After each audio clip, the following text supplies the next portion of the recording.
On today's show, Bohemian Rhapsody is indeed the champion. Deadpool gets in the season of giving. And why is Rick Grimes being talked about on Movie Talk? I'm asking. I have no idea. The show starts right now. It's Collider Movie Talk, damn it. This isn't TV talk. Why is the guy from the zombie show headlining our program? Hello, everybody. Welcome to Collider Movie Talk on this fantastic Monday edition. That is Haleigh Foutch. Over there is John Rocha. Two, I don't want to say perennial, maybe I'll say seasonal, occasional viewers of the show Walking Dead. I was a big Walking Dead fan for a long time, and then at the beginning of last season, I just decided to stop watching the show for whatever reason. I didn't hate it. I just decided I don't need this in my life anymore. We're going to put it back in your life in just a few minutes. But first, we kick off with the weekend that was at the box office, and it was rocking for Bohemian Rhapsody, the movie starring Rami Malek as Freddie Mercury. It's the biopic of Queen. It's, surface level stuff about Queen. It gets a little deeper into the story of Freddie Mercury, but the music is fantastic. That's what sold this picture, and that's what helped propel it to a $51.1 million opening weekend. That's the domestic take at the box office. Very impressive considering that it trails only Straight Outta Compton as far as a musical biopic opening goes. Right on its heels at number 2, well, on its heels if you count $30 million short of its heels, that would be The Nutcracker and The Four Realms. That's the lowest opening for a Disney live action movie in a while. $20 million is all it took in for the Christmas film Nobody's Fool, starring Tiffany Haddish, directed by Tyler Perry. It is R-rated, came out number 3, $13.7 million. At number 4, A Star Is Born at $11 million. And at number 5, Halloween with $10 million, putting its haul over $150 million domestically. A Star Is Born is up to $165 million domestically. And number 6, I don't forget about you, Venom. Venom is now on the cusp of $200 million just here in the United States alone. Very impressive weekend for Bohemian Rhapsody, Haleigh Foutch. Is that the big story? Did that movie live up to your expectations for what you might have had for its box office take? I wasn't sure how people were going to take to it. I thought it would have a pretty strong response just because people love Queen so much. But it's another example, sort of counters this idea that critics can sink a film out of the gate or that Rotten Tomatoes scores can ruin a movie. That's clearly not true. I mean, this movie tanked with critics, but it's done really well with audiences. And I'll be curious to see, it has an A Cinema score, so they don't necessarily agree with the critics, and I'll be curious to see how it holds up next weekend as well. I think it's unfair to say tanked with the critics. I know that there's a lot of critics that were giving pushback on it because the musical scenes are so great, and then everybody's like, well, let's talk about the rest of this movie. Still 60% right now on Rotten Tomatoes, so it's clinging. It's clinging. That's fresh. It's clinging to fresh. That's a good point. I guess it's the critics who hate it so intensely that's colored my response to the read a little bit. Yeah, there's a lot of strong responses to this movie, Rocha. Do you jive with what the critics are saying about how this movie does Queen a disservice or doesn't get into the story at all? Do you think that it warranted making as much as it did? I want to take all those critics out to lunch, to a nice dinner, and ask them what happened to them as children. Because this is a fun, enjoyable biopic of a movie. Freddie Mercury. Some people are twisting things to make it fit a certain narrative, and these kinds of things I don't know. I think you have to go looking for stuff to hate about this film. And I've been trying to figure out since I saw it why these reviews have been so negative. Is it the Bryan Singer thing? Is it the fact that they don't go R-rated with this homosexual lifestyle? Is it that they don't do accurate? It seems like everyone is just hunky-dory with each other, and therefore it's not a real gritty, down and barbed wire, blood and guts exploration of a band. This is Queen. They were known for operatic, thematic type of music. I mean, you're not going to get from Fat Bottom Girls or whatever. You're not going to get great exploration of what was the emotional, essence of this song. So to me, I thought this was a fantastic, enjoyable time in theater, and it's okay to have a biopic that is fun and enjoyable about a band and doesn't have to be like, this really intense character drama. It can be just a fun time, and I can't wait to go back and see it again. I'm excited to go see it again. Sure, but I think to Haleigh's point, I think that some critics felt like it did what you were accusing the critics of doing, that the movie itself took some things and twisted them around to make them fit a little more conveniently into the package, and that was telling the story of Queen. So sure, but I understand it both ways. The violent distaste of the movie, I do find a little out of left field, and it could go back to allegations that have been levied against the director Bryan Singer, but that did not tarnish the movie from an audience desires to see it standpoint, because again, $51 million, that's a lot of money to have a movie like this gross. When I say a movie like this, it's simply, you look at the numbers straight out of Compton, the only movie to best it that's a musical biopic, and that also featured very strong lead performances by actors who you blink and you say, wait, that looks, they resemble who they're playing so well. Yeah. Same thing with Rami Malek. I think a lot of people are interested to see what he brought to the table and what those musical epic scenes, they wanted to see what it felt like to be at Live Aid in 1985. That is what the movie did accomplish soaringly well in my eyes, and I think that's a big reason why people might have told their friends or wanted to go back again to see the movie. $50 million opening weekend. Does that change the way that a musical biopic might be perceived? Are there going to be greenlit movies now from every band that was around in the 60s, the 70s, the 80s? Are we going to get a Guns N' Roses movie? We're already getting a Motley Crue movie on Netflix. We're going to get the Van Halen movie. There's an Elton John movie coming our way. What does this do, Haleigh, to the future of musical biopics in the rock genre? You know, it's interesting. I'm not so sure what it'll do specifically for biopics, but this year is kind of big for rock and roll musical films with A Star Is Born, and then we have Vox Lux coming up with Natalie Portman. Max Minghella directed one called Teen Spirit that played at TIFF. There's a lot of that going around, and Bohemian Rhapsody, though it's also a biopic, feels like sort of another one in this trend it's fun. It's a fun trend. I mean, it's been a while since musicals were on point and happening. Yeah, and you can't really just crank these out, week after week, because Freddie Mercury was such a singular figure. I consider him the best frontman of any band to ever live. You could have, possibly, you need a confluence of events. So it's not like, oh, finally, now we can get that Tell All Rolling Stones movie we've been wanting, or a GNR film that depicts how Axl Rose was backstage. The band Queen, this movie took a long time to get to the theater. But Rocha, if we know nothing else about rock bands, they love making money. They love putting everything aside for one last tour to make a crap ton of dollars. Could you see bands that have had a history of contentious relationships suddenly being able to get it all together and say, okay, we'll sell our rights to this production company? Yeah, and this it's a good point you bring up, because the remaining members of Queen that are alive had very strong contributions to this movie. Everything had to be passed through them. So you got to get a band that's going to be willing to put that stuff aside. And to me, Fleetwood Mac is just prime for doing a biopic about, because I mean, you had Christine McVie and John McVie, you had obviously Lindsey Buckingham and Stevie Nicks, and now that Buckingham is suing them when they're going out on tour now. Like, what can you put together? And this band, you could just do just do Rumors. Just cover the Rumors. That's enough for one movie. So you could do a whole mini series on them. So to me, there are a number of bands out there that people love and enjoy that you could explore the human relationship aspect of it and how it generated the music. You can go Mamas and the Papas. I saw her again last night. It's literally a song about the other woman in the band that he is not married to because he had a thing for her while they were making music. It's insane what goes on in rock and roll music. I don't want to get deeper into that band. I just want to hear California Dreamin'. And can I just have that 2.5 minutes? I don't want to get deeper. The deeper you get into the Mamas and the Papas, the more sordid it gets. Oh, really? But GNR's all right. It gets bad. It does get bad. I don't have to. You Google it if you want to go down that path.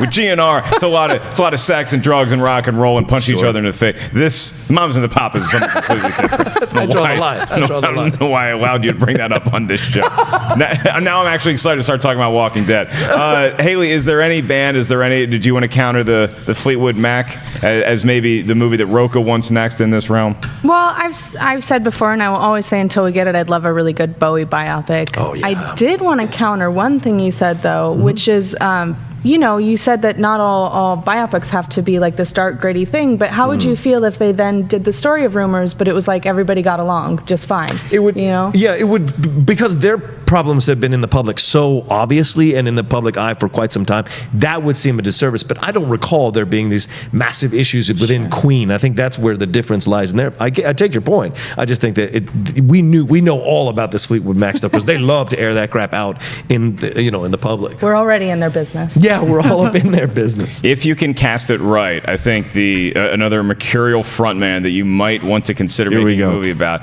If you think I'm going to say David Lee Roth or Sammy Hagar, you're inaccurate. I'm saying Prince. If you can do it right. And it's tough. That is a tough cast to lock down. Just as tough, if not harder, than it is to catch somebody to play Freddie Mercury. If you can do a Prince movie right, that movie's going to crush. DuVernay's doing the documentary for Netflix or HBO, something like that. She's doing the documentary on Prince, so that may lay the groundwork for a possible biopic or biopic, whatever you want to say. There we go. I used to say biopic, and then I just got mercilessly mocked for it, and I was like, I guess it is biopic. So, and then doing all the schmoedowns with that being one of your favorite categories, I guess I say biopics, but you say it how you want to, as long as you don't do any of that creepy mamas and papas stuff. Come on. Behind closed doors. These kids disgust. California Dream is a great song. All right, we move on to was Rick Grimes California Dreamin' when he got into that? I'll warn you guys, this might contain mild spoilers for The Walking Dead. If you didn't see The Walking Dead last night, this is a show that covers movies, and so you say, well, wait, why would you spoil my favorite TV show? If you're a Walking Dead fan, there's going to be some spoilers in here because we're going to tell you about very interesting news about Walking Dead movies. So, okay. Apparently at the end of last night's episode, Rick Grimes, he was leaving the show and taking off the show. So it's like, oh, how are they going to kill off Rick Grimes? What are they going to do? What possible way is he going to meet his end? He didn't. He got into a helicopter and said that helicopter took off. Where did the helicopter fly to? We don't know, but it flew somewhere, and that somewhere it flew to is movies. It flew to Hollywood. That's where the helicopter went, because the AMC has recently announced as of last night that Andrew Lincoln will reprise his role as Rick Grimes, starring in what possibly could be a number of Walking Dead films that will be broadcast on AMC. They surmise the first one is going to begin production as early as next year, and the first film will explore where Rick is taken on that helicopter and what new challenges he might face in a new corner of the zombie apocalypse. Scott Gimple, who left his position as the showrunner after season 7, I believe, now he's the chief content officer, wrote the screenplay for the first film. We don't know who's going to direct it. We don't know when it's going to air, but we do know it's going to air on AMC. And Rocha, this goes back to what we were talking about last week when the news broke that Benioff and Weiss had pitched to HBO. Hey, what if for the final season of Game of Thrones we release them as theatrical films, a la Lord of the Rings, instead of on HBO? And HBO's like, it's adorable. No, we want you to watch. We want the viewer to watch us at home. The same thing could be said for AMC. The ratings late have not been great for Walking Dead, but you can't deny how popular the show has been at its peak. I think that a theatrically released Walking Dead movie would do well, particularly because you can make them on somewhat of a budget, but is it the smarter play to keep them in-house and air them on AMC? Yeah, I think it is the smarter play, because if you put it out into the theater, I think there's a danger of you seeing how little people are willing to go and spend time and go and see a feature film version of Rick Grimes doing whatever he's going to do with this incredible other fake out that they just did a la Glenn from a couple of seasons ago. This is everyone building, Courtiers, and it's a helicopter and he's getting taken when he lives. You're just like, what? Again? You screwed us again. And so I think that anger will carry over to people not wanting to spend $15 to go see a movie. They see the further adventures of old man Rick Grimes in a whole nother situation with whole new characters. I don't think that's the way to go, to be honest with you. I think you do keep it in-house, put it on AMC, shoot it, have a good time, go in and out. And you cater to Andrew Lincoln as well, who said he wants to spend time with his family in London. So that makes a lot of sense to me. The one we should be talking about is the Deadwood movie. No, that's the one. That's the actual theatrical film. Just got announced a synopsis with that whole cast. That's the film that's going to be good, make money more than Walking Dead, in my opinion. All right, Haleigh Foutch, do you think The Walking Dead, what does this do for the franchise? I mean, we can get a little bit into the television show, too. Does this help the franchise? Does this hurt the franchise that they're going to start making movies with somebody who's no longer going to be on the flagship show? It's going in a different direction. Why is that the play that they're making? Well, I think its viewership has obviously gone down. It used to be this juggernaut show, and now it's still a big show, but it's not anywhere near it was. And I think they're wisely trying to reinvent the brand a little bit and say, okay, if you don't just want the same thing we've been doing for 10 years, we'll give you something else too. We'll take you on a journey with a character you already know. You know, they already have their spin-off show Fear the Walking Dead, which is pretty good quality, and another great use of zombies in the serialized format. This lets them take the brand and not be so serialized. Do something, like you don't have to tune in for however many episodes they're doing a season now. We just need you for 2 hours. And I think a lot of people will show up to their TV for 2 hours. Haleigh might have just sold me. Literally just hearing her talk about it, I'm like, I don't have to tune in every week and get continually teased over the course of 20 some odd episodes just to see if some character is going to make it or not make it out of the season. I get to watch one movie. And it's been a fun show historically to follow along with on Twitter, because everybody's reacting as it happens to things. If you are a fan of Walking Walking Dead and you watch it 3 days later, don't be on Twitter. And it's one of those things where you can enjoy stuff like that, where it can be a quarterly thing or a twice a year event as opposed to every week. But do you see that replacing the show ultimately, John Rocha? Yeah, I do actually. I think, and I think what Haleigh brings up is a great point. It's a smarter move, because then it becomes event watching. People want to watch it. You're going to get the numbers, higher numbers than you had before, and you don't have to worry about employing all these actors at an exorbitant salaries. That was the issues that people were having with the season. So many characters, and then they were just killing off characters willy-nilly just to cut the salary down, as well as the storylines down as popularity was waning. So to me, this you do these nice 2-hour events, people are into it, go and watch it, and then they move along. It's a better move all around, and you keep the brand going. As you said, reinvent the brand. You keep the brand going, people still excited, and eventually the Rick thing goes out. What about the further adventures of Michonne? If you can get Denai Greer to come back, or stuff going on with Daryl. I don't think Daryl's the kind of guy that the actor Norman Reedus. I don't think he'll transform to being leads in feature films fully. So it'd be great to use him in like these 2-hour movies that are Walking Dead related. Why not? Yeah, go ahead. Well, it's an exciting thing, I think, narratively too, because the show has gotten, I feel, stuck in somewhat of a rut over the years of repeating sort of the same plot in new locations. A new, bigger bad guy, but he's kind of the same bad guy, and they keep doing this. They move somewhere else. There's a new bad guy they have to overtake. They win, then oops, there's another new bad guy. And that gets really tiresome after a while. So I think these little, a two-hour movie, however long they're going to make it, I'm using 2 hours, but that's an opportunity to tell a tighter story that's a little different than what we've seen for 10 years. Okay, so what if they want to win over more casual fans like me, like what Haleigh just won me over with? Haleigh just got me to watch this movie, right? Where is Rick Grimes going to go? Where do you want to see? Where are you dropping him off? If you're Rick Grimes, what are you telling the pilot?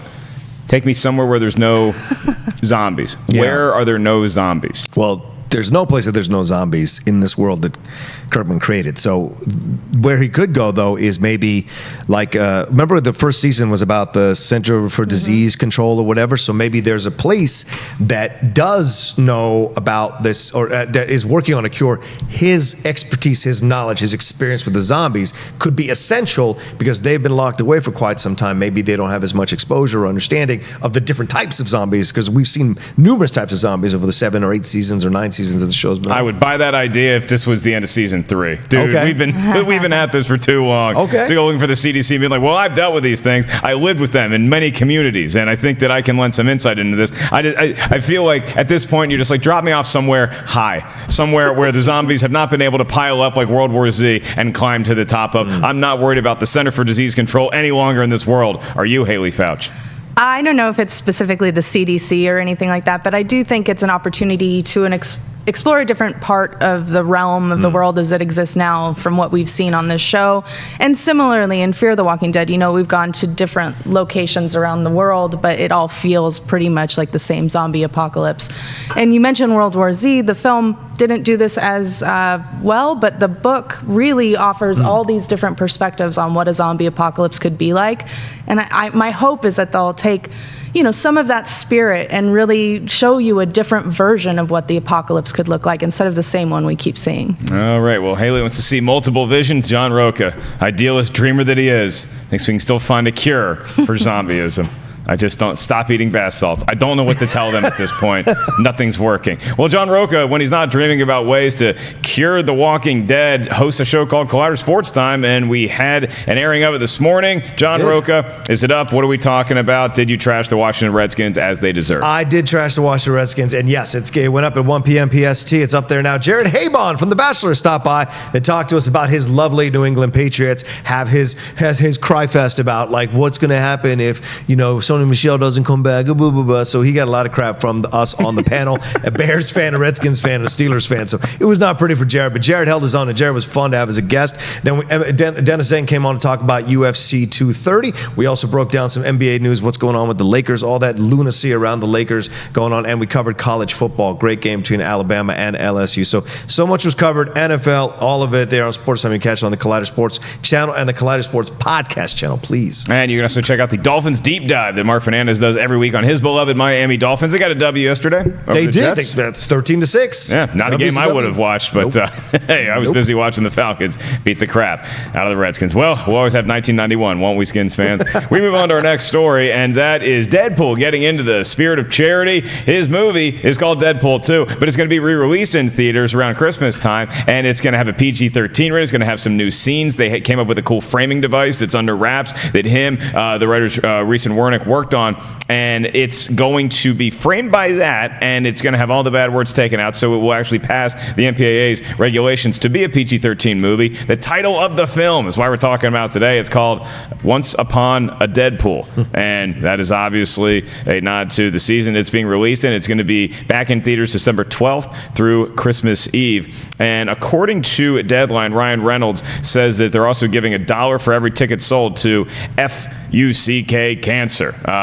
FCK Cancer. You're saying Fudge Cancer, and actually that's what they're going to say when they're promoting it in Deadpool 2. They're going to rename it Fudge Cancer for a limited time and the campaign. So, Ryan Reynolds was asked why they finally acquiesced to do a PG-13 version in theaters, and he says that he said yes because the studio had wanted it to be PG-13 since they started talking about Deadpool movies, but he said there are two conditions. First, a portion of the proceeds, like we mentioned, go to charity, and second, he said he wanted to kidnap Fred Savage. So, second condition, according to his joke, took some explaining. We'll see what that means for the movie. I have my guesses. I'm sure you do as well. The PG-13 release is reportedly being watched very closely by the powers that be at Disney and Marvel as they consider possibly incorporating Deadpool into their future plans. Haleigh Foutch, do you think that all the brass, and do you think Mickey Mouse and Kevin Feige and Bob Iger are lining up on December 12th to see Once Upon a Deadpool and figure out, hey, we can get this potty mouth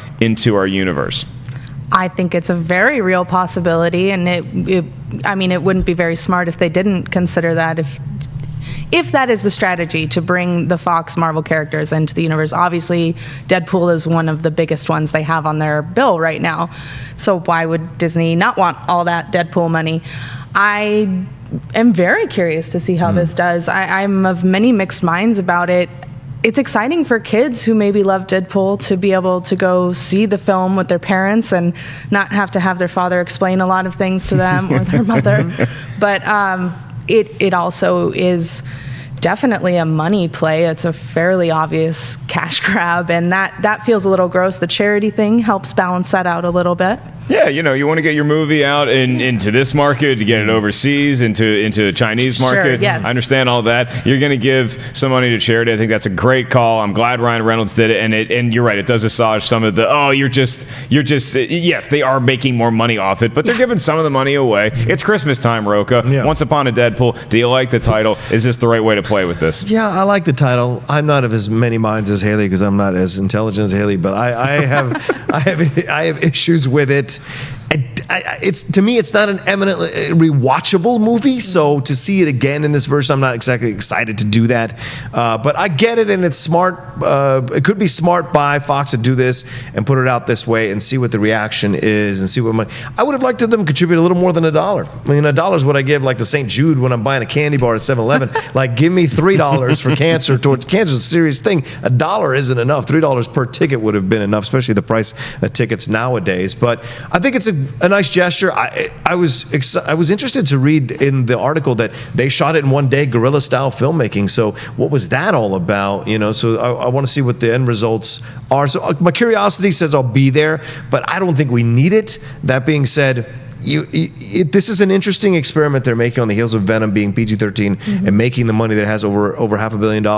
Then you go, well, if Deadpool can do this, and you got to factor in, look, Ryan Reynolds is getting older. He's got kids. He's got you can be the potty mouth when you're in your 20s or early 30s, but as you get older, you start to realize you got to adult it up a little bit, and maybe you don't want that much stuff out there. So I don't know if he necessarily wants to stay doing R-rated movies. The real possibilities are human beings. They change. It may be different from when he first started doing Deadpool to now. I mean, Mark Ellis isn't the same guy he was 5 years ago, for God's sake. No, all those dreams. Don't worry, they're dead. With Ryan Reynolds, I worry less about him wanting to be Deadpool, and I do worry more about fitting Deadpool into a PG-13 world. But I don't think that I have the same fears most other people do. Yeah. Like, I've heard people claim that you cannot have Deadpool, not because of the rating, but because he breaks the fourth wall and he talks to the audience. And how is that going to play in, say, an Avengers 5? I think it's going to play fantastic. I think it's going to go great. Yeah. I have no fear whatsoever of Deadpool looking at the camera, winking and nodding, while Thor and Iron Man and Black Panther and Spider-Man and Black Widow, then they're all out fighting somebody. He looks at the camera and says something funny. I have no problem with that. Do y'all see that being an issue for all the fans of the MCU to accept it? Wait, why is this guy talking to us? He knows it's a movie, but everybody else is taking it seriously. Would that take you out of the movie, or would you find yourself just laughing and then continuing on with whatever the talking raccoon wants to do? I think it'd be fine. I think that the people at Marvel have proven that they can pull off, like you said, talking raccoons, a tree that you fall head over heels in love with. Like they're really good at selling all these different vibes coming together in Avengers film and making it work. If it works in the comics, I think it'll work in the films, and that's why Marvel tends to succeed over and over again, is really staying loyal to what fans love about the comics. Yeah. Okay, cool if we break the fourth wall? Absolutely. I mean, I think there's a moment where they're all looking at him talking to who the hell are you talking to? Like that kind of stuff. You can have that moment where Iron Man is like, God, does he do this? Does he have to do this every time? And maybe Thor's like, that's his thing, man. That's his thing. Let him be. We need him for this fight. So there's a way you make it work with certain characters. It's funny. We get Peter Quill, his sarcasm, Tony Stark's sarcasm. So the MCU is already filled with a bunch of smartasses. Spider-Man now with Tom Holland. So why wouldn't you throw in Deadpool? I think it would absolutely work. My question is, how would you throw in Wolverine? I want a Wolverine Deadpool movie. I want a buddy cop movie with Wolverine and Deadpool. That's what I want. If you make that PG-13, I'd be okay with that. I'd be pretty cool with that. Yeah. I think I would enjoy that one thoroughly. So our next story is going to be about a bear. But before we talk about that adorable bear that loves marmalade so much, we're going to remind you at the end of this show, we're going to save some time for your live Twitter questions. Go ahead and start tweeting us right now at Collider Video. Use the hashtag Collider Movie Talk. I talked about Paddington Bear, of course, the lovable bear. He's an underdog, but his movies crush at the box office. The first one more so than the second one, but both get critically rave reviews. I think the second one is still 100% on Rotten Tomatoes. Dear God, what are we doing with our lives? And then you go see the movie and you're like, oh no, this is the best thing that my eyes have ever witnessed. Paddington's adorable. The surrounding cast is great. The director of the first two movies is Paul King, and we get word from the camps that we are going to get a Paddington 3, although it probably will not be directed by Paul King. He's a busy guy these days, and reports have him attached to be doing a Willy Wonka prequel, because we need that. So Paddington 3 is being worked on. I'd much rather have Paddington 3 than I would a Willy Wonka prequel, but if I get 2, all right, fine. I'll take it. I love what this bear does. I will never say no to a Paddington movie. I will never doubt the little adorable bear that could and get into a little bit of trouble ever again. John Rocha, Yeah. Paddington 3, are you signing up for it? Do you think it's a wise move for studios to sign up for? Absolutely. I mean, this kind of response to a film like this, or a franchise like this, is really nice. I mean, it can't just be all explosions and blow-ups and all this kind of stuff and, costume characters and action. Bad Boys 3. If you have a Bad Boys 3, you can damn well have a Paddington 3. That's for sure. And I'm okay with King stepping aside a little bit, because he's still going to be involved with the voice and the direction of the franchise. That's a good thing. Kind of like with Ryan Coogler stepping out of Creed 2. He selects the director that's going to be there, but he is like overseeing most of it. They move Stallone to the side a little bit, so let Coogler. So that's fine with me. And so it'll good. And you know what? We need balance in the theaters. We need balance in the theaters. It's a happy, fun movie. People want to go and enjoy with their kids and their family. So why not? Haleigh Foutch, Paddington 3. Does it make financial sense? Because it was diminishing returns here in the United States from 1 to 2, but both movies did well over $200 million internationally. So if we're on the cusp of $500 million with these two Paddington movies, it makes sense to make another one. Absolutely. And like you said, 100% on Rotten Tomatoes, and just person to person, everybody loves the Paddington movies. There's nothing not to love about them. I will watch as many of them as they make, as long as they still make me feel fantastic at the end of the film. Am I sad that he's not coming back to direct probably for the third one? Yeah, because I imagine his whole voice is part of what's made them such a magical, heartwarming film. But if he's staying involved, and you know what? If they keep the core actors, I think they've got such a lovely chemistry that'll go a long way in the hands of another filmmaker. All right. Well, we are going to take one of your live Twitter questions. It's going to come from C-Dub Chris Woodburn. Before we get to that, I want to remind you guys that tomorrow got a stack deck here around the Collider Studio Parts. First of all, on the panel today, Haleigh Foutch. She is the host of The Witching Hour. Hey. Tell us what's on tap this week in the world of horror, witches, Wiccans. Oh, wow. Which So is many. a Wiccan's a male witch. No. Is that right? A warlock. It's a warlock. Is it the male witch? A warlock is the male witch, isn't it? Yes. Yeah.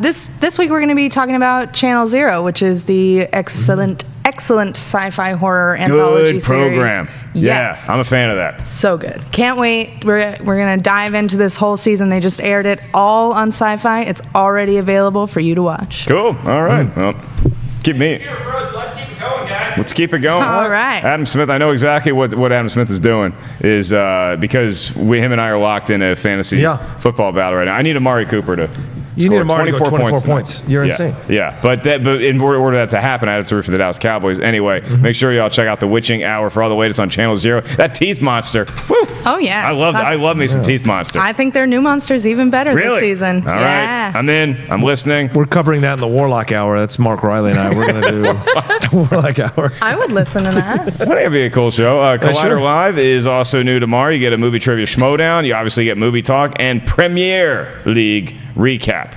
Premiere. All right. One live Twitter question, and we call it a day. Like I said, it comes from Christopher Woodburn, and he says, what has been your favorite film so far this year? What? And which 2019 film are you most excited to see? What, Woodburn?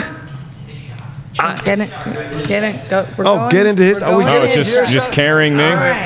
Hey, you we know taking what? the mics with us? Sometimes you got to put a show on your back. So what we'll do here for Chris's question is we'll have Haleigh and Rocha. I'm chime bringing the in. mic with me. And Oh, that's smart. Are we feels in this very one good here? here. Into your ear. Yeah, here. Wow. Okay, Haleigh, your favorite movie of 2019, or your favorite movie of 2018 so far, and then tell us what movie are you most excited about next year? Favorite movie of 2018 so far is Suspiria. Very, very close behind is Annihilation. What are you talking about?